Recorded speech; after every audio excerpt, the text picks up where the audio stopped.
الشیطان اللعین الرجیم بسم اللہ الرحمن الرحیم الحمد للہ الذی خلق اللیل والنہار بقوتہ ومیز بینہما بقدرتہ وجعل لکل واحد منہما وقت محدودا وامدا ممدودا الصلاة سید المرسلین خاتم النبیین سیدنا الممجد بشیرنا المؤید المصطفى الامجد محمود الاحمد بالقاسم محمد. میں تھوڑا اور آگے کر دوں یہ رکے.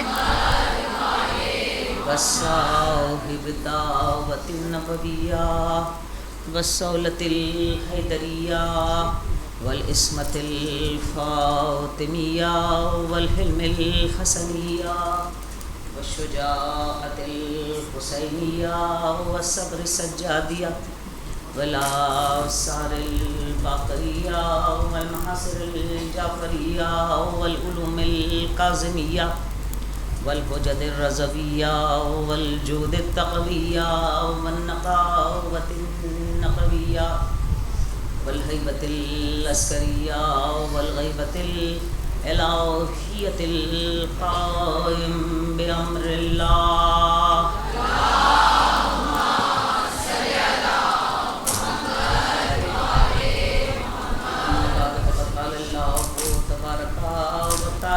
فی کتابہ المحکم وخطابہ المتقن وقولہ احسن.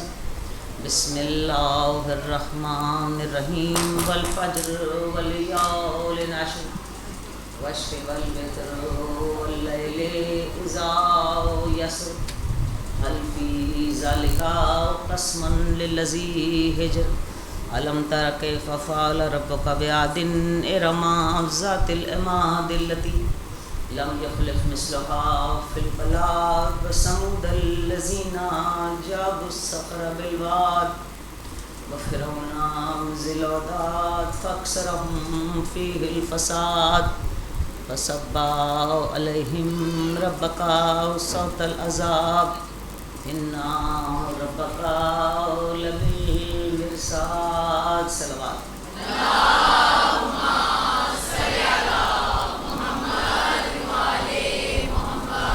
عزیزان گرامی، ذوق عظیم کے عنوان سے ہم نے پہلی محرم تقاریر کا سلسلہ شروع کیا اور پوری کوشش کی کہ آسان ترین الفاظ میں اس عظیم مفہوم کو آپ کے سامنے پیش کیا جائے. ہم اپنا موضوع تقریباً کل مکمل کر چکے. آج ہم اختتامی مراحل سے گزریں گے جو ذوق عظیم کی شہادت کے وہ اختتامی مراحل ہیں کہ جہاں اس عظیم ذمہ داری کے بوجھ کو اٹھانے والا وہ قول ثقیل کے حق کو نبھانے والا اس کی ذاتی کوشش و کاوش سے جس مقام اور منزل پر وہ شہادت پہنچی، جس شہادت کو اسماعیل سے موقوف کر کے وَتَرَكْنَا عَلَيْهِ فِي الْآخِرِينَ آخر میں آنے والوں کا ورثہ قرار دیا گیا. عزیزو، عام انسان جب زندگی گزارتا ہے تو اس کی زندگی کا جو محور اور جو اس کے عجیب طریق کے معاملات اور سرکمفرنس ہوتا ہے وہ صرف اس کی اپنی ذات، اس کے اپنے خاندان، اس کے اپنے بچے، اس کی اپنی معیشت اور بہت اس نے اگر کوئی زیادہ محنت کی تو قوم، ملک، اس طرح کے معاملات میں کچھ لوگ اس میں پارٹیسپیٹ کرتے ہیں. باقی لوگوں کا جو محور و مرکز ہوتا ہے وہ فقط ان کی ذات اور ان کی ذات سے ایسوسیٹڈ ان کے اعزاء اور اقربا. لیکن جب بلند لوگ، عظیم لوگ زندگی کے شب و روز گزارتے ہیں تو ان کا محور و مرکز ان کی ذات نہیں ہوتی، بلکہ وہ کسی خاص ٹارگٹ کی طرف بڑھتا ہے. اس ٹارگٹ کو کی طرف بڑھنے میں اگر ان کا مال صرف ہو تو مال صرف کر دیتے ہیں، اگر جان پرانا چاہے تو جان صرف کرتے ہیں، سرفروشی کرنا پڑے تو سرفروشی کرتے ہیں. عزیزوں اور پیاروں جو زندگی کا محور ہوتے ہیں ان کی قربانی دینی پڑے تو ان کی قربانی دے دیتے ہیں. آخر وہ عظیم ٹارگٹ کیا ہے کہ جس کے لیے وہ عظیم المرتبت شخصیات جن کا تذکرہ قرآن مجید میں کیا گیا وہ انبیاء میں سے ہیں، وہ ذبح عظیم انجام دینے والوں میں سے ہیں، وہ آخر کس ٹارگٹ کی طرف بڑھتے ہیں؟ قرآن مجید نے اس ٹارگٹ کی طرف اشارہ کیا، وَرِضْوَانٌ مِّنَ اللَّهِ أَكْبَرُ. ان کا ٹارگٹ اللہ کی رضا کا حصول ہو. اب یہاں دیکھیں کہ رضوان من اللہ اکبر، یعنی اللہ کی رضا اور مرضی کو اکبر کے لفظ سے قرآن مجید نے بیان کیا. اس نے اپنے جب ذکر کیا اور اپنی آپ کو پہچنوایا تو کہا اللہ اکبر، تکبیر کہی اللہ اکبر، اور اپنی رضا کے لیے کہا وَرِضْوَانٌ مِّنَ اللَّهِ اکبر، یعنی اللہ کی رضا اکبر ہے جس طرح اللہ اکبر ہے. قرآن کریم میں سورہ صاف میں ان شخصیتوں کا جو رضوان من اللہ اکبر، اللہ کی رضا کے حصول کے لیے آگے بڑھتی ہیں، ان سے خطاب ہے، یا ایھا الذین آمنوا هل ادلکم علی التجارۃ تنجیکم من عذاب الیم تؤمنون باللہ ورسولہ وتجاہدون فی سبیل اللہ باموالکم وانفسکم ذالکم خیر لکم ان کنتم تعلمون یغفر لکم ذنوبکم وَيَدْخُلُكُمْ جَنَّاتِ عَدْنٍ وَمَسَاكِنَ طَيِّبَةٍ فِي جَنَّاتِ عَدْنٍ ذَلِكُمْ فَوْزٌ عَظِيمٌ وَأُخْرَىٰ تُحِبُّونَهَا نَصْرٌ مِّنَ اللَّهِ وَفَتْحٌ قَرِيبٌ. ان آیات مبارکہ میں دو عظیم مفاہیم بیان کیے گئے، فوز عظیم، فتح مبین. کن لوگوں کے لیے؟ یا ایھا الذین آمنوا، اے صاحبان ایمان، هل ادلکم علی التجارۃ، کرو گے اپنے اللہ کے ساتھ تجارت، یعنی رضا الہی کے ٹارگٹ کی طرف بڑھنا در حقیقت خدا کے ساتھ تجارت ہے. هل ادلکم علی التجارۃ تنجیکم من عذاب علیم، جو عذاب علیم سے بچائے. تؤمنون باللہ وتجاہدون فی سبیل اللہ باموالکم وانفسکم.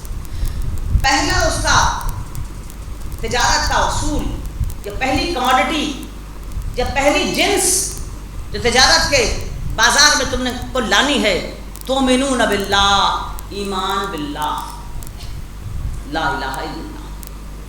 اب لا الہ الا اللہ کو بچا کر، اٹھا کر، سنبھال کر اللہ کے پاس تجارت کے لیے آنا. وتجاہدون فی سبیل اللہ باموالکم وانفسکم، اور جہاد کرنا اللہ کی راہ میں اپنے مال سے اور اپنے جان سے. ذالکم خیر لکم ان کنتم تعملون، اسی میں تمہارے لیے خیر ہے اگر تم اس کا علم رکھتے ہو. اب اللہ کے ساتھ تجارت کرنی ہے تو تجارت میں کہا اس نے کچھ جنس لاؤ. تجارت کا یہی اصول ہے نا، کچھ آپ دیتے ہیں کچھ آپ لیتے ہیں. تو اب اللہ کے ساتھ تجارت کرنے کے لیے جنس کیا مانگی؟ هل ادلکم علی التجارۃ، اللہ کے ساتھ تجارت کرو. اور جنس کیا مانگی؟ تؤمنون باللہ وتجاہدون فی سبیل اللہ. دو چیزیں، ایمان اور جہاد، اور سبیل خدا کا جہاد. اگر تم اس پر یقین رکھو، ذالکم خیر لکم ان کنتم تعملون، اگر علم سے جانو تو یہی تمہارے لیے خیر ہو. لیکن تجارت اچھی کون سی ہوتی ہے؟ جس میں زیادہ نفع ہو. یہ تو برابر کا سودا ہو گیا نا، کہ وہ دن سے تجارت لائے، ایمان لائے اور عمل جہاد لائے، ان کو خیر مل گئی. یہ تو برابر کا سودا ہو گیا. لیکن تجارت کون سی اچھی ہے؟ جس سے منافع ہو. تو پھر منافع کا تذکرہ کیا قرآن نے؟ یغفر لکم ذنوبکم ویدخلکم جنات تجری من تحتها الانہار ومساکن طیبۃ فی جنات عدن. اب اس کے اوپر ٹاپ پر کیا ملے گا؟ مغفرت، معافی، ایسی جنتوں میں داخلہ جن کے نیچے نہریں بہتی ہوں گی. ومساکن طیبۃ فی جنات عدن، اور جنات عدن میں پاک و پاکیزہ مکانات. ذالک هو الفوز العظیم، یہ بہت بڑی کامیابی ہے. اب یہ منافع کی بات کی. فوز عظیم کیا ہے؟ منافع، وہ تجارت کرنے والوں کے لیے جو رضا الہی کا سودا کرتے ہیں. وہ خیرات تحبونہا، اور آخر میں وہ بات بتائیں جو تمہیں بہت اچھی لگے گی، تمہیں بہت محبوب ہوگی. نصر من اللہ و فتح قریب، اللہ کی نصرت ہر آن تمہارے ساتھ ہوگی اور تمہیں فتح اور کامیابی عطا کرے گی. یعنی جو لوگ عظیم ہستیاں جو رضا الہی کے ٹارگٹ کی طرف بڑھتی ہیں اور اس دنیا میں اللہ کے ساتھ تجارت کرتی ہیں، انہیں خیر بھی ہے، فوز عظیم بھی ہے اور فتح مبین بھی. 3 امپورٹنٹ باتیں ان آیات میں بتائی گئی: خیر، فوز عظیم، فتح مبین. کن کے لیے؟ ورضوان من اللہ اکبر، جو اللہ کی رضا کے لیے آگے بڑھتے ہیں، ان کی زندگی کا ٹارگٹ ہی اللہ کی رضا. اچھا، اب اس رضوان من اللہ اکبر یعنی رضا الہی کے حصول کے لیے عزیزہ کوئی آسان راستہ ہے؟ اس راستے میں استقامت کی ضرورت ہے، ہمت کی ضرورت ہے، حوصلے کی ضرورت ہے. دیکھیے، میں نے آپ سے گزشتہ تقاریر میں مسلسل کہتی رہی، بڑے بڑے نام تھے، وہ چپ چاپ ہو کر بیٹھ گئے کونوں کے اندر. لوگوں نے نئی نئی تعویلیں گھڑی. ڈاکٹر علی شریعتی کہتا ہے کہ اکثریت جو تھی وہ محرابوں میں گھس گئی اور کہا کہ ہم رکوع و سجود کے ذریعے سے اللہ کی جنت خریدیں گے. تو میجورٹی کون سے لوگوں کی ہوتی ہے؟ بھائی چپ رہو، شور نہ مچاؤ، کیا ضرورت ہے میں بولنے کی، ہم تو روزہ کریں گے، رکھیں گے، نماز پڑھیں گے، تسبیح گھمائیں گے، اسے اللہ کی جنت خریدیں گے. میجورٹی کا یہ رویہ ہوتا ہے. لیکن وہ لوگ جو اس میجورٹی میں سے باہر نکل کر آتے ہیں، رضوان من اللہ اکبر، خدا کی رضا، رضا الہی کے خریدار، وہ محرابوں میں چھپ کر بیٹھنے والے لوگ نہیں ہوتے، وہ میدانوں میں نکل کر آنے والے لوگ ہوتے ہیں.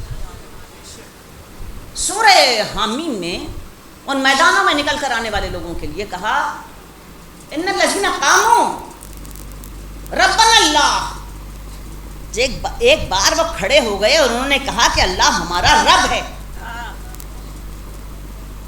اب تم صلاۃ کو برباد کرو، تم زکوٰۃ کے انسٹیٹیوشن کو برباد کرو، تم حج کو برباد کرو، تم رسول کی احادیث کو مٹاؤ، تم کتاب کا مذاق اڑاؤ، لیکن جب کوئی ڈٹ کر کھڑا ہو جائے گا، ان الذین قاموا ربنا اللہ، جب ڈٹ کر کھڑا ہوا کوئی یہ کہہ کر کہ اللہ میرا رب ہے، تتنزل علیہم الملائکۃ الا تخافوا ولا تحزنوا، بس اسی وقت اس پر آسمان سے ملائکہ کا نزول شروع ہو گیا. جو ملائکہ کہنے لگے الا تخافوا، اب تو خوف نہ کھانا، ولا تحزنوا، اور کسی حزن و ملال کا شکار نہ ہونا. نحن اولیاءکم فی الحیات الدنیا وفی الآخرۃ، ہم حیات دنیا میں بھی تمہارے دوست ہیں، حیات آخرت میں بھی تمہارے دوست ہیں. نحن اولیاءکم فی الحیات الدنیا وفی الآخرۃ ولکم فیہا ما تشتہی انفسکم ولکم فیہا ما تدعون. اپنے نفس کو آزاد چھوڑ دو اور اس راہ کے سفر کے لیے جس راہ کے لیے تم نے استقامت کا مظاہرہ کیا، ولکم فیہا ما تشتہی انفسکم ولکم فیہا ما تدعون، تاکہ نفس وہ کام انجام دے جو کام اس استقامت کے لیے انجام دینا لازمی ہے.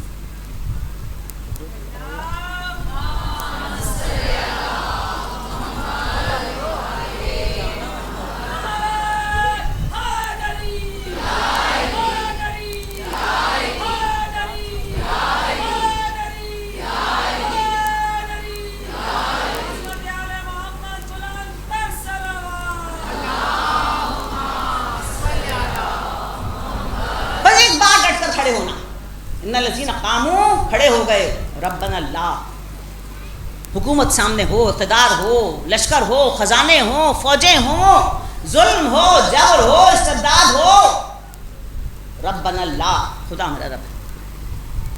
تتنزل علیہم الملائکۃ الا تخافوا ولا تحزنوا، اسی وقت آسمان سے ملائکہ کا نزول شروع ہو جاتا ہے جو کہتے ہیں ہم تمہارے ساتھ ہیں، غم نہ کھانا، خوف نہ کرنا.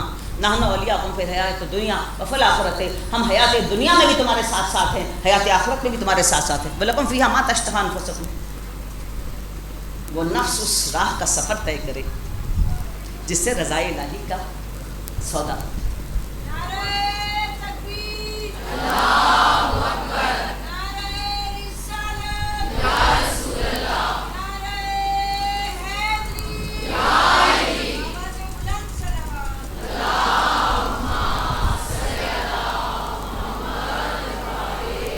عزیزان گرامی، یہ استقامت کا مظاہرہ کرنا کوئی آسان بات نہیں ہے، اس لیے کہ ہم دنیا کی بڑی بڑی تحریکوں کا اگر مطالعہ کریں، یہاں تک کہ انبیاء کے ساتھیوں کے کنڈکٹ کا بھی ملاحظہ کریں، تو استقامت ہمیں کہیں بہت دور دور نظر آتی ہے۔ لوگ عین وقت کے اوپر اپنے رہبروں اور اپنے رہنماؤں کا ساتھ چھوڑ دیتے ہیں، اس سے بڑی بڑی تحریکیں جو ہیں وہ فضل آؤٹ ہو جاتی ہیں۔ کیا پیغمبر علیہ السلام کے ساتھ ایسا نہیں ہوا؟ پیغمبر علیہ السلام کے ساتھ بھی کئی مواقع کے اوپر ایسا ہوا کہ لوگوں نے استقامت کا مظاہرہ نہیں کیا اور آپ کو زخ لگی۔ جب پیغمبر بدر کے معرکے سے واپس آئے تو بدر کے شرکاء کے بارے میں آپ بہت اعلیٰ الفاظ میں ان کی تعریف کرتے تھے، اہل بدر کا بہت احترام اور تکریم کرتے تھے۔ جب یہ بات وہ لوگ سنتے تھے جو بعد بدر ایمان لائے تو انہیں بڑا خلق ہوتا تھا، دل میں حسد ہوتا تھا، اور وہ کہتے تھے ایسی کون سی بڑی بات ہے، اگر ہمیں بھی موقع ملتا تو ہم بھی شجاعت کی یہی جوہر دکھاتے جو اہل بدر نے دکھا دیا۔ جب رسول کہیں اہل بدر کی تعریف کریں، اس وقت کوئی نہ کوئی اسی طرح کی بات کرے، تو اللہ نے ان کی وہ بڑی بول کا فوراً مواخذہ کر لیا، اور 11 مہینے نہیں گزرے احد کا معرکہ درپیش ہوا۔ اب احد کے بارے میں قرآن مجید یہ کہتا ہے وَتَنَازَعُوا وَتَفْشَلُوا، جب تمہارے اندر تنازع ہوا، مال غنیمت کے پر تم بھاگ کھڑے ہوئے، وہ استقامت ساری کی ساری ختم ہو گئی، اور وہ جیتی ہوئی جنگ جو تھی وہ ہاتھ سے نکال دی، اب کوئی استقامت نہیں ہے۔ یہاں تک کہ حالت یہ ہو گئی کہ پیغمبر علیہ السلام زخمی ہو گئے، ٹرینچ میں گر گئے، منہ سے خون برام نکلنے لگا، سارا میدان جو ہے وہ راؤٹ ہو گیا، کوئی ادھر بھاگ رہا ہے کوئی ادھر بھاگ رہا ہے، کسی نے قتل پیغمبر کی خبر سنا دی، اب اس کے بعد کوئی میدان میں ٹکنے والا ہی نہیں تھا۔ ایسے میں خالد بن ولید پلٹ کر آیا، اس نے ایسا حملہ کیا، درے کے لوگ صاف کر دیے، جنہیں کہا تھا درے سے نہ ہٹنا، درے کے لوگ صاف کر دیے، استقامت نہیں دکھائی، پیغمبر کے حکم پر عمل نہیں کیا، میدان کے لوگ صاف کرنے لگا۔ اب پیغمبر ادھر حمزہ گر گئے، حمزہ قتل کر دیے گئے، حمزہ گر گئے، اب پیغمبر زخمی، ایک علی ابن ابی طالب کبھی پیغمبر کو سنبھالیں، کبھی میدان کی طرف جائیں، کبھی درے کی طرف مقابلے کے لیے کھڑے ہو جائیں۔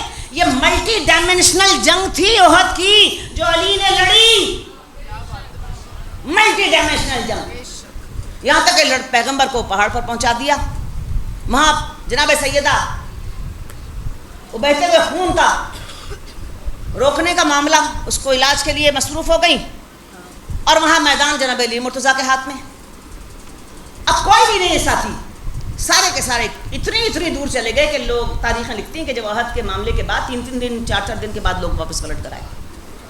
استقامت کا یہ عالم تھا۔ وہ تمام لوگ جو کہتے تھے کہ کیا بات ہے، ایسی کون سی شجاعت اہل بدر نے دکھائی، اور اہل بدر میں بھی عزیزوں 70 آدمی قتل ہوئے تھے بدر میں، 35 صرف علی نے قتل کیے تھے اور 35 باقی لوگوں نے، یہ بدر کا عالم تھا۔ تو ایسی کون سی خاص بات ہے؟ اصل میں جب اہل بدر کی تعریف رسول کرتے تھے در حقیقت علی کی تعریف کرتے تھے۔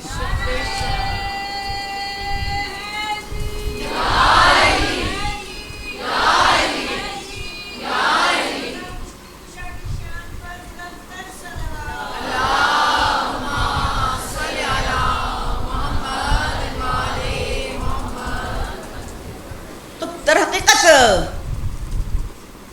جناب علی مرتضیٰ کی تعریف کرتے جس کے ہاتھ میں میدان بدر تھا، تو لوگوں کو یہ پسند نہیں آتا تھا، لوگ جو ہیں وہ بار بار جو ہے وہ اس رسول کے اس اسٹیٹمنٹ کو چیلنج کرتے تھے کہ ہم بھی وہی کارنامہ انجام دے سکتے ہیں۔ تو میدان احد میں کارنامہ انجام دینے کا وقت آیا تو کوئی کارنامہ انجام دینے والا ہی نہیں تھا، یہاں تک کہ لڑتے لڑتے علی مرتضیٰ کی تلوار ٹوٹ گئی، آپ پیغمبر کی خدمت میں آئے، کہا یا رسول اللہ اب تو لڑنے کا ہتھیار بھی باقی نہیں رہا، اب کیسے میدان میں مقابلہ ہوگا؟ آپ نے کہا علی انتظار آسمان سے لوہا نازل ہو گیا. ایسا لوہا وانزل الحدید فیہ باس شدید جو بہت سخت تھا. وہ منافع للناس اس میں ناس کے لیے منافع چھپا ہوا. آسمان سے لوہا نازل ہوا, رسول نے وہ لوہے کی تلوار اٹھائی, جناب علی مرتضیٰ کے سپرد کی. لا فتح الا علی, لا سیف الا ذوالفقار. میدان احد جناب امیر المومنین کے لیے آسمان سے لوہا نازل ہوا.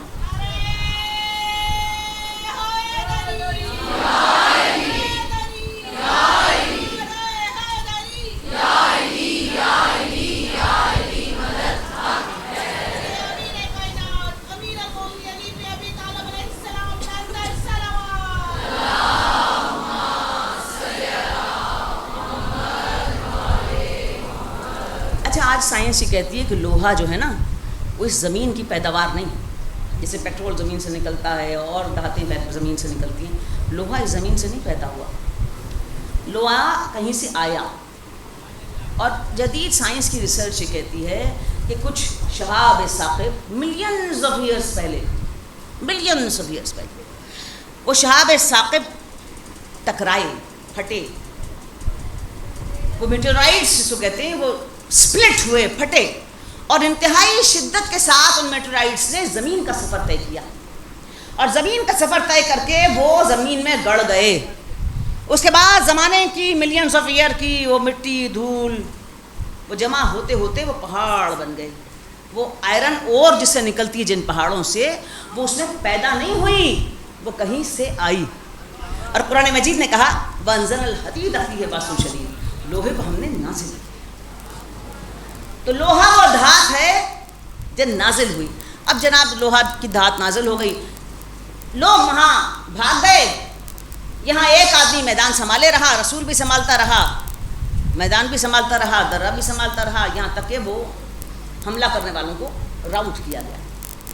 قرآن مجید نے سورہ صاف میں بڑی مذمت کی اس ایکشن کی, اور تعریف کی ان کی جو میدان میں ڈٹ کر کھڑے رہتے ہیں. ارشاد ہوا یا ایھا الذین آمنوا لم تقولون ما لا تفعلون کبر مقتا عند اللہ لم تقولوا ما لا تفعلون. اے صاحبان ایمان وہ بات نہ کہو جو تم کر نہ سکو. کبر مقتن, دوبارہ تمہیں نصیحت کرتے ہیں, کبر مقتن ان تقولوا ما لا تفعلون, خبردار وہ بات نہ کہنا. کیا بات کہتے تھے؟ کون سا بدر میں شجاعت دکھائی, ہم بھی دکھا دیتے. تو کبر مقتا عند اللہ ان تقولوا ما لا تفعلون, خبردار وہ بات نہ کہنا جو تم کر نہ سکو. ان اللہ یحب الذین یقاتلون فی سبیلہ, اللہ تو ان سے محبت کرتا ہے. ان اللہ یحب الذین یقاتلون فی سبیلہ, جو اللہ کی راہ میں اس کی سبیل میں قتال کرتے ہیں. صفن, ایسے ڈٹ کر کھڑے ہو جاتے ہیں جیسے صف ہوں. کانہم بنیان مرصوص, صف نہیں سیسا پلائی ہوئی دیوار بن کر کھڑے. لشکر مہدی سے اور دیے زمانہ کا شہر چہرہ پرنور دکھا دے. اللہ امین, اللہ امین. لوہا آسمان سے اتر گیا. یا ایھا الذین آمنوا لم تقولوا ما لا تفعلون کبر مقتا عند اللہ ان تقولوا ما لا تفعلون ان اللہ یحب الذین یقاتلون فی سبیلہ صفا کانہم بنیان مرصوص.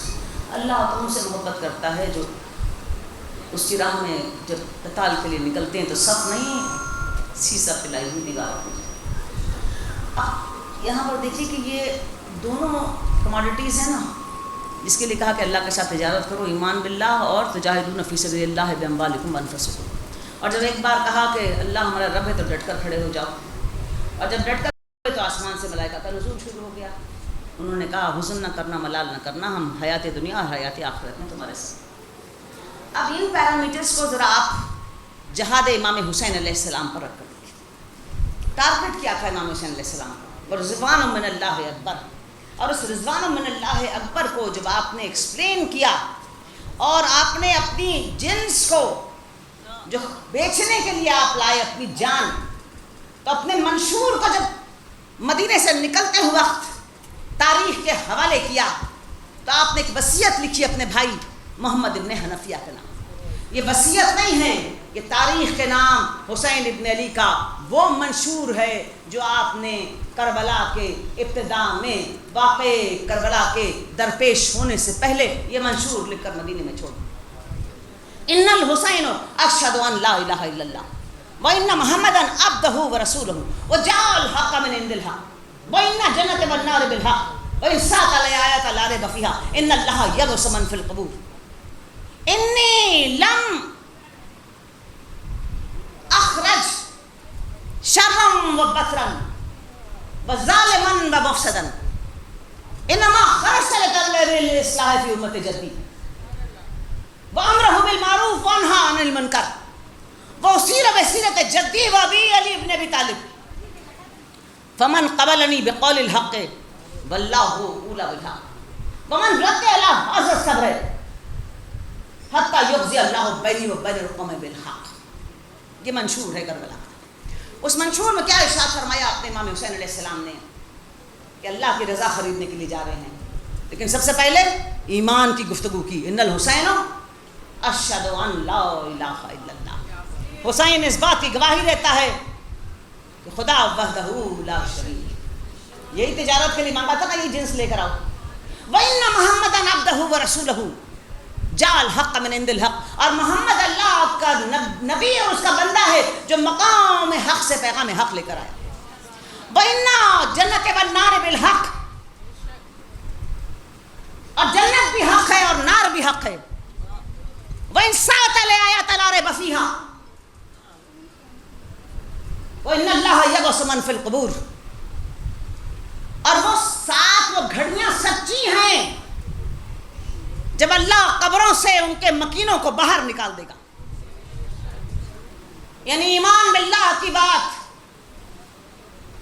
رسالت کا اقرار، جنت اور دوزخ کی بات، روز حشر کا تذکرہ، قبور سے قبروں کے مکینوں کے نکالنے کی بات، یہی ہے نا ایمان باللہ.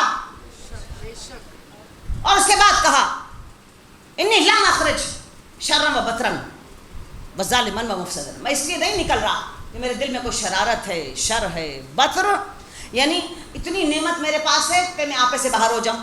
بطر کا مطلب ہے زیادتی نعمت سے آپے سے باہر ہو جانا. تو امام حسین علیہ السلام کس نعمت کا تذکرہ کر رہے ہیں؟ حکومت آپ کے پاس نہیں ہے، خزانہ آپ کے پاس نہیں ہے، لشکر آپ کے پاس نہیں ہے، لوگ آپ کے پاس نہیں ہیں. یہ ہمیں تو بظاہر محلات آپ کے پاس نہیں ہیں، جاگیریں آپ کے پاس نہیں ہیں، ہم تو بظاہر نہیں نعمتیں سمجھتے ہیں نا. بطر زیادتی نعمت کی وجہ سے آپے سے باہر ہو جانا. تو میں بطر میں نہیں ہوں، یعنی اتنی مجھ پر نعمتیں ہیں. کتاب میرے گھر کی، نبوت میرے گھر کی، ولایت میرے گھر کی، عصمت میرے گھر کی، شرافت میرے گھر کی، شجاعت میرے گھر کی، شفاعت میرے گھر کی، جنت میرے گھر کی. بطر زیادتی نعمت، ایسی نعمت لا الہ الا اللہ میرے گھر سے، محمد رسول اللہ میرے گھر سے. زیادتی نعمت سے میں آپے سے باہر نہیں ہو رہا. انما لم اخرج شرا و بطرا وظالما و مفسدا. نہ میرا مقصد ظلم کرنا ہے، نہ میرا مقصد فساد پھیلانا ہے. انما خرجت لطلب الاصلاح فی امت جدی. میرا مقصد تو فقط ایک ہے کہ اس خروج کے ذریعے سے، اس باہر نکلنے، اس قیام کے ذریعے سے میں امت جد کی اصلاح کروں. وہ پوائنٹ آ گیا تھا. اسماعیل کی گردن سے چھری اس لیے اٹھائی تھی کہ وہاں کسی اصلاح کی ضرورت نہیں تھی، وہاں کوئی امت جو ہے برباد نہیں ہوئی تھی، وہاں کوئی نظام الہیہ ڈسٹرب نہیں ہوا تھا. اب یہاں سب کچھ ڈسٹرب ہو گیا اور میرا مقصد یہ ہے کہ جو کچھ ڈسٹرب ہوا اسے ٹھیک کر دوں. وہ سارا جو 1,24,000 انبیاء کی اسٹرگل میں اور آخری نبی کے اس اسٹرگل میں جس کے بعد کوئی نبی نہیں آنے والا، اتنا بگاڑ پیدا ہو چکا کہ اب لازمی ہے کہ میں کھڑا ہو جاؤں. انما خرجت لطلب الاصلاح فی امت جدی. میں اصلاح چاہتا ہوں امت جد کی، جو سب کچھ بگڑ گیا اسے ٹھیک کر. وامر بالمعروف وانہا عن المنکر. اور معروف اور نیکی کی طرف لوگوں کو دعوت دوں، اور منکر یعنی برائی سے لوگوں کو روک لوں. یعنی معروف کا اس وقت رواج ختم ہو گیا تھا، منکر کی بےخبری کرنے والے کوئی بھی نہیں تھے. اب امام حسین علیہ السلام کھڑے ہو گئے کہ امت جد کی اصلاح کروں. اور وہ 4 پیرامیٹرز ہیں نا، قیام صلاۃ، ایتاء زکوٰۃ، امر امر بالمعروف وہ نہی عن المنکر، سورہ حج کی 41ویں آیت میں جس میں حکومت الہیہ کے یہ 4 پیرامیٹرز بیان کیے گئے. حسین ابن علی کہتے ہیں وامر بالمعروف وانہا عن المنکر، میں امر بالمعروف اور نہی عن المنکر کے قیام کے لیے جا.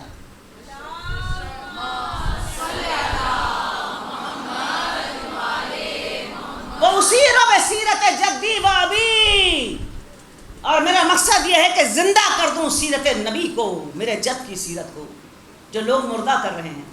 وَأَبِي، اپنے باپ کی سیرت کو، اور باپ کی سیرت کیا ہے؟ لا الہ الا اللہ کا قیام اور اس کا مقام اور اس کا حفاظت اور قسط اور عدل کا پرچار. وَأُسِيرُ بِسِيرَةِ جَدِّي وَأَبِي، اپنے نانا کی سیرت کو زندہ کر دوں، اپنے باپ کی سیرت کو زندہ کر دوں. یہ عدل و قسط جو ختم ہو گیا، جو ظلم اور عدوان بڑھ گیا، میں اپنے باپ کی سیرت پر عمل کرتے ہوئے دوبارہ اس قسط اور عدل کو دوبارہ واپس رائج کر دوں. فمن قبلنی بقول الحق، جو میرے سچے قول کو قبول کرے گا، اللہ اولا بالحق، وہ یقین رکھے کہ اللہ اور اس سے بڑا کوئی حق نہیں. ومن رد علی حافظ الصبر، اور اگر جو رد کریں گے ان کے اس رد کرنے پر میں صبر کروں گا. حتی یقضی اللہ بینی و بین القوم بالحق، یہاں تک کہ اللہ میرے اور رد کرنے والے قوم کے درمیان میں حق کے ساتھ فیصلہ کرے. یہ حسین ابن علی کا منشور ہے. اب یہ ٹارگٹ ہے حسین کا، اور اس ٹارگٹ کو لے کر جب آپ چلے دشت کربلا کے اندر، تو عزیزان گرامی حسین ابن علی نے جس استقامت کا مظاہرہ کیا کہ قرآن کریم نے اس استقامت کو نفس مطمئنہ کے لفظ سے یاد کیا. لیکن نفس مطمئنہ کے بعد بھی قرآن نے 2 درجے پیش کیے. آپ کی توجہ ان 2 درجوں کی طرف لے جانا. یہ نفس کیا ہیں؟ پہلا نفس امارہ، برائی کی طرف کھینچ کر لے جانے والا نفس. کیونکہ وقت نہیں رہا اور کافی ٹائم نکل گیا تو میں جلدی سے اس کو سمجھ کروں. پہلا نفس کون سا ہے؟ نفس امارہ. کافروں کا نفس امارہ، مشرکوں کا نفس امارہ، منافقوں کا نفس امارہ، ہم جیسے گناہ گاروں کا نفس امارہ، جو ہمیں برائی کی طرف، لالچ کی طرف، حسد کی طرف، عداوت کی طرف، دشمنیوں کی طرف، ایک دوسرے کی گردنیں کاٹنے کی طرف، مسلسل ایک شر و فساد کی طرف ہمیں اکساتا رہتا ہے. لیکن جب ہم مجاہدہ کریں اور ریاضت کریں اور نفس کو کسی طرح کنٹرول کریں تو نفس ہمارا ایک اعلیٰ کیفیت میں داخل ہوتا ہے، جسے کہتے ہیں نفس لوامہ. اب نفس لوامہ کیا ہے؟ اس کی خصوصیت یہ ہے کہ نفس جو ہے وہ برائی کو برائی کہتا ہے، یعنی ضمیر زندہ ہو جاتا ہے. برائی کر رہے ہوتے ہیں، دل کہتا ہے یہ ٹھیک کام نہیں ہو رہا، اس سے رک جانا چاہیے. یعنی جہاں پر نفس انسان کی تنبیہ کرنے لگ جائے وہ نفس لوامہ ہے. اور یہ بڑی پتلی سی دیوار ہوتی ہے، بہت ہی نازک سی دیوار ہوتی ہے. یعنی اگر ذرا سی کہیں ٹھوکر لگے تو دیوار گر بھی سکتی ہے. اب نفس لوامہ، بعض لوگ بعض دفعہ یہ جو خواب وغیرہ کی باتیں لوگ کرتے ہیں تو کہتے ہیں کہ ہمیں خواب میں جانور نظر آ رہے ہیں، ہمارے پیچھے موذی جانور دوڑ رہے ہیں، ہمارے پیچھے کتے دوڑ رہے ہیں. اس کی کیا تعبیر ہے؟ اس کی تعبیر یہ ہے کہ نفس کا دوڑنا بتایا جاتا ہے، نفس امارہ کا. برائی کا نفس تمہارے پیچھے دوڑ رہا ہے، جو تمہیں اکساتا ہے، آمادہ کرتا ہے برائی کی طرف. تو یہ خوابوں میں جو یہ بات نظر آتی ہے، اکثر و بیشتر ہم لوگوں کو بھی نظر آتی ہوگی کہ ہم ایسی سچویشن میں ہیں کہ ہم بھاگ رہے ہیں اور کوئی ہمیں فالو کر رہا ہے اور ہم اس مشکل سے نکل نہیں پا رہے. کہیں جانور ہے، کہیں کھائی ہے، کہیں پہاڑ ہے، کہیں خطرہ ہے. تو یہ سارا نفس امارہ کی سچویشنز ہوتی ہیں کہ جس کے اندر انسان کا نفس جو ہے وہ ایک کانفلکٹنگ سچویشن میں آ جاتا ہے. تو دوسرا نفس کی لیول کیا ہے؟ نفس لوامہ، کہ جہاں وہ برا کہتا ہے، یہ برائی ہو رہی. اچھا، اس سے بھی آگے مجاہدہ کیا، ریاضت کی اور بڑھنے کی کوشش کی اور کہا میں اپنے آپ کو درست کروں، بہتر کروں. تو تیسری نفس کی پوزیشن ہے نفس ملہومہ. یہ صالحین کا نفس، جن کو قرآن مجید میں صالحین کے نام سے یاد کیا گیا نا، یہ ان کا نفس ہے. ان کا نفس انہیں برائی پر نہیں اکساتا. اب اس نفس میں بھی جو مجاہدہ کرتا ہے، ریاضت کرتا ہے، وہ اس سے بھی بلند مقام پر پہنچتا ہے. اس چوتھے نفسی کیٹیگری کو قرآن مجید نے کہا نفس مطمئنہ. اور یہ وہ نفس کا مقام ہے جو ولی خدا کو ملتا ہے. جب ولایت ہوتی ہے تو یہ نفس مطمئنہ کا مقام ہوتا ہے. اب قرآن مجید نے اس نفس مطمئنہ کو بیان کیا. یا ایھا النفس المطمئنہ ارجعی الی ربک. اس کے بعد دو کیفیتیں رکھی, راضیۃ. اب نفس مطمئن تو ہے سو ہے, ولی خدا کا نفس ہے جس میں نیکی ہی نیکی ہے, شرافت ہی شرافت ہے, اللہ ہی اللہ ہے, نبی ہی نبی ہے, قرآن ہی قرآن ہے. اب اس نفس مطمئن کو اللہ آواز دے رہا ہے, یا ایھا النفس المطمئنہ. اے نفس مطمئن. اور اطمینان کب ملتا ہے؟ اللہ بذکر اللہ تطمئن القلوب. جن کے دلوں میں ذکر خدا ہوتا ہے ان کے دل مطمئن ہوتے ہیں. اے خدا دل میں رکھنے والے نفس, اے اطمینان قلب رکھنے والے, ذکر خدا سے نفس راضیتاً مرضیہ. یعنی تیرا مقام کیا ہے؟ راضیہ. اب راضیہ نفس مطمئن کی کون سی منزل ہے؟ جہاں اللہ بندے سے راضی ہو جائے. ابھی نفس مطمئن ایک بیس ہے ولی خدا کے لیے, ایک بیس ہے. اس کے اوپر کے بھی دو درجے ہیں. یہ آیت قرآنی ہم بڑی آسانی سے پڑھتے اور گزر جاتے ہیں, نہ اس کا مطلب سمجھتے ہیں نہ اس کا مفہوم جانتے ہیں. یا ایھا النفس المطمئنہ, اے نفس مطمئن, اطمینان ہوا تجھے ذکر خدا سے, ارجعی, رجوع کر اپنے اللہ کی طرف, راضیۃً, اس حالت میں کہ اللہ تجھ سے راضی ہے. کتنا بڑا مقام ہے, کتنا بڑا مقام ہے کہ اللہ تجھ سے راضی ہے نا. یہی کہتا ہے تجارت کرو اور ورضوان من اللہ اکبر, اللہ کی رضا کو خریدو. تو تم نے وہ ساری تجارت کی, استقامت سے کھڑے ہوئے, جاں فروشی کی اور اللہ کی رضا کو لے لیا, اللہ تم سے راضی ہو گیا. یہی بات ہوئی نا. اس کے بعد دوسرا مفہوم بیان کیا, راضیۃً مرضیہ. اے نفس مطمئن, اپنے اللہ کی طرف بڑھ اس حالت میں کہ اللہ تجھ سے راضی ہے, اور مرضیہ, تو اپنے اللہ سے راضی ہے.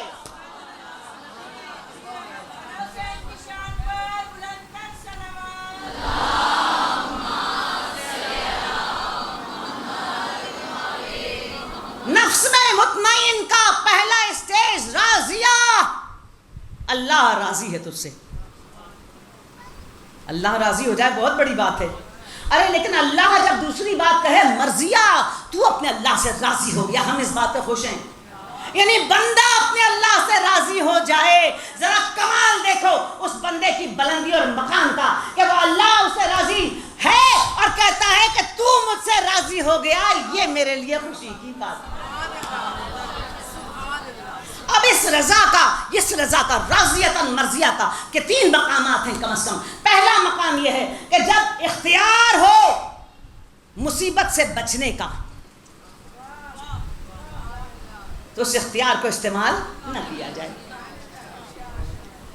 اختیار ہو پیاس سے بچنے کا, اختیار ہو بھوک سے بچنے کا, اختیار ہو قتل سے بچنے کا, لیکن اختیار کو استعمال نہ کیا جائے. بھائی اسماعیل نے ایڑیاں رگڑی مکے کی زمین پہ, زمزم جاری ہو گیا, آج تک جاری ہے.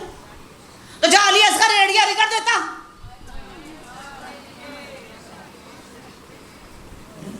آخری پیغمبر کی اولاد, سارے نبیوں کی ضروریتوں سے افضل ترین ضرورت رگڑ دیتے. امام حسین اسلام ٹھوکر لگا دیتے, زمین کربلا پر ایسے پانی کے چشمے پھوٹتے کہ قیامت تک بند نہ ہوتے. آپ کے نانا کے اوپر بادل چلتا تھا نا, اسی کو اشارہ کرتے, اتنا پانی برستا کہ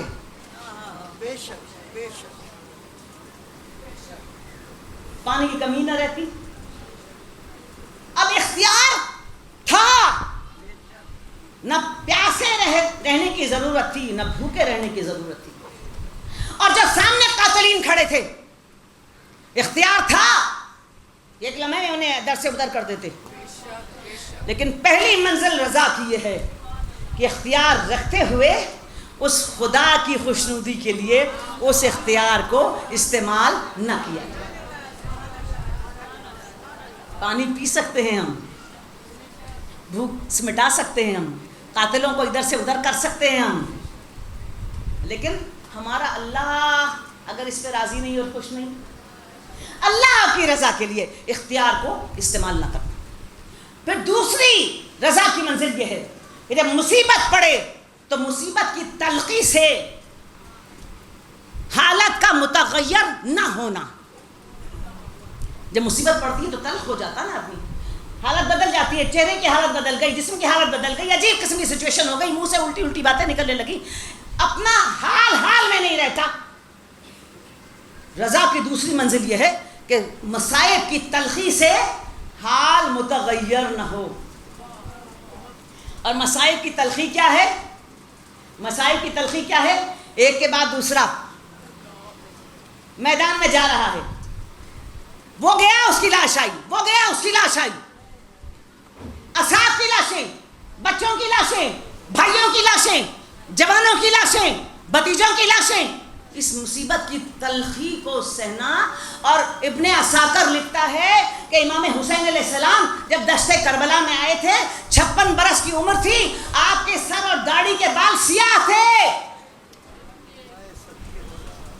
لیکن جس وقت جناب علی اکبر کا لاشا اٹھا کر واپس لائے، نہ سر کا ایک بال سیاہ تھا نہ داڑھی کا ایک بال سیاہ، لیکن حال متغیر اس تلخی سے نہیں ہوا۔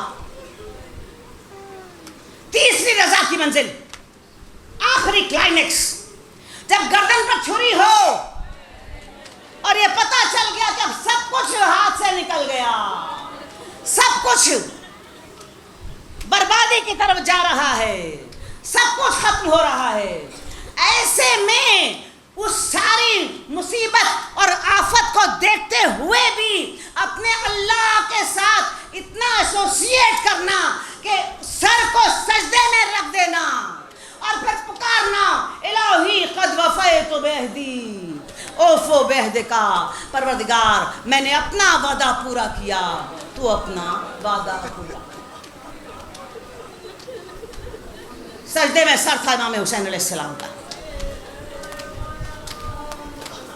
قاتل سینے پر بیٹھا ہوا تھا، عصر کا وقت تھا، آپ نے سر کو جنبش دی، خاک کربلا پر رکھا اور گوشہ چشم سے آسمان کی طرف دیکھا، الہی قد وفیت بعہدی اوفو بعہد کا، ارے رضا کی ساری منزلوں کو میں نے طے کر لیا، پروردگار میرے معاملات متغیر نہیں ہوئے، میں نے اپنا وعدہ پورا کر دیا، تو اپنا وعدہ پورا کر، یا ایتھا النفس المطمئنہ ارجعی الی ربک راضیۃ، ہم تجھ سے راضی، مرضیہ تو ہم سے راضی۔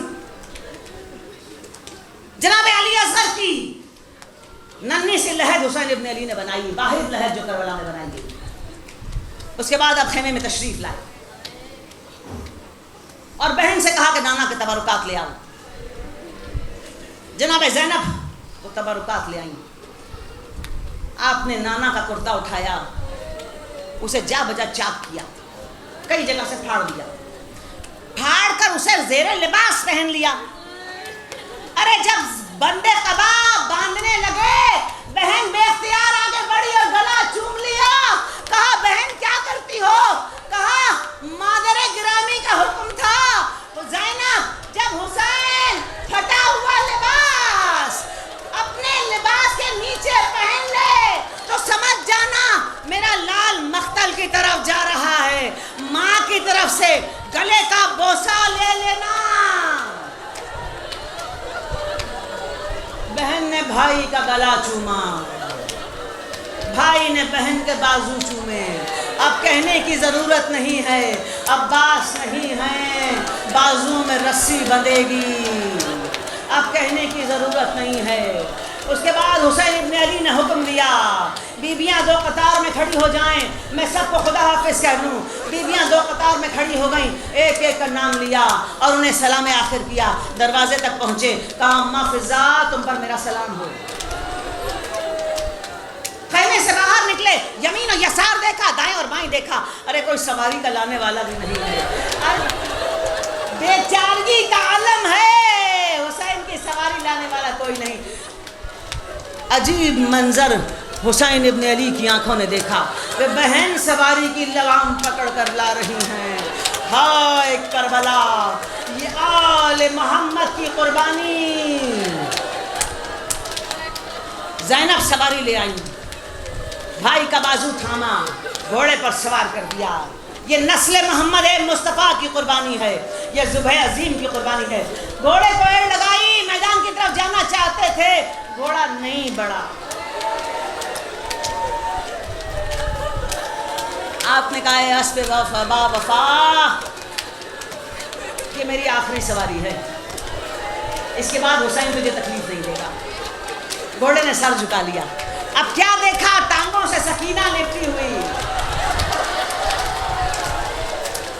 اے ذوالجناح، اے اسب وفادار، میرے بابا کو نہ لے جا. جو گیا واپس نہیں آیا. ارے میرے بابا کو نہ لے جا. اتر آئے حسین، اتر آئے، بچی کو گود میں لیا، سینے سے لگایا، جناب زینب کے حوالے کیا، میدان بلا کی طرف حسین. اور اس کے بعد کربلا کے دشت میں پہنچ کر نیام سے ذوالفقار نکالی. وفدیناہ بذبح عظیم، حسین ذبح عظیم کی قربانی دینے جا رہے ہیں. دائیں طرف حملہ کرتے تھے، فوجیں بائیں طرف بھاگتی تھیں، بائیں طرف حملہ کرتے تھے، فوجیں دائیں طرف بھاگتی تھیں. ہائے، کوئی فاطمہ کے لال کے سامنے ٹک کر نہ کھڑا ہوتا تھا. عمر سعد نے حکم دیا تم شیر کا مقابلہ نہیں کر سکتے، ارے پتھر مارو، ارے تیر پھینکو، ارے نیزے چلاؤ. ہائے حسین، آپ شہیدوں کے لاشوں کے پاس سے انہیں آواز دیتے تھے، آواز دیتے تھے، عباس میری جنگ دیکھی، علی عباس میری لڑائی دیکھی، حبیب میرے دوست اپنے ساتھی کو لڑتے ہوئے دیکھا. ہائے کیوں نہ ہو، یہ ذوالفقار کا کمال ہے اور حسین کے ہاتھ کا اعجاز ہے. یہ آخری لڑائی لڑی، پیغمبر کے بیٹے نے آخری لڑائی لڑی. اور اس کے بعد ادھر جب کشتوں کے پشتے لگنے لگے، کانوں میں آواز آئی، یا ایتھا النفس المطمئنہ ارجعی الی ربک راضیۃ مرضیہ. تلوار نیام میں رکھ لی، حسین گھوڑے پر ہیں، تیر آیا، سینے میں پیوست ہوا. رضاً بقضائہ تسلیماً لامرہ، انا للہ و انا الیہ راجعون، انا للہ و انا الیہ راجعون. گھوڑے کی گردن میں بازو ڈال دیے اور کہا مجھے نشیب کی طرف لے چل. گھوڑا نشیب کی طرف لے کے چلا. گھوڑے نے ایسے لٹایا جیسے ماں بچے کو زمین پر رکھتی ہے. اشارہ کیا، تلوار اسی گردن میں ڈالی، امامہ اس کے اوپر رکھا، اشارہ کیا خیمے کی طرف چلا جا. حسین نشیب میں، گھوڑا خیام کی طرف.